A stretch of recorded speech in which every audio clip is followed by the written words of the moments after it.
গ্রামের নাম ছিল নূরপুর।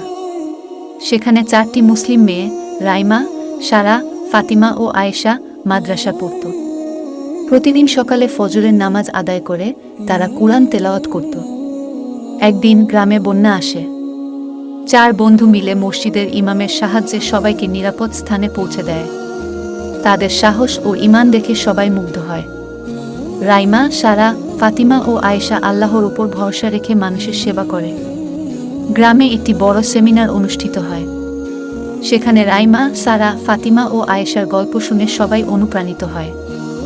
সেমিনারের প্রধান অতিথি তাদের পুরস্কৃত করেন এবং তাদের সাহস ও ঈমানের প্রশংসা করেন এবং সবাই ইসলামের পথে চলার প্রতিজ্ঞা করে। 3 সুন্দরী মেয়ে মেঘলা, রূপা আর চন্দ্রা একসঙ্গে গ্রাম ঘুরতে বেরিয়েছিল। পুকুর পাড়ে হাঁটতে হাঁটতে তারা দেখল এক বৃদ্ধা মহিলার কাছে।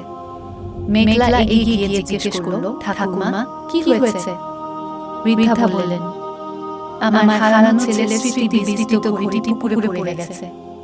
রূপা বলল, চিন্তা করবেন না ঠাকুমা, আমরা খুঁজে বের করব। তারা সবাই মিলে পুকুরে ডুব দিল। চন্দ্রা পানির নিচে অনেকক্ষণ খুঁজে শেষে ঘড়িটি খুঁজে পেল। বৃদ্ধা ঘড়িটি হাতে পেয়ে আনন্দে কেঁদে ফেললেন। তিনি বললেন, তোমাদের এই উপকারের প্রতিদানে আমি আমার দোয়া রইল। 3 জন মেয়ে হাসি মুখে বাড়ি ফিরল। তারা বুঝল, সৌন্দর্য শুধু বাহ্যিক নয়,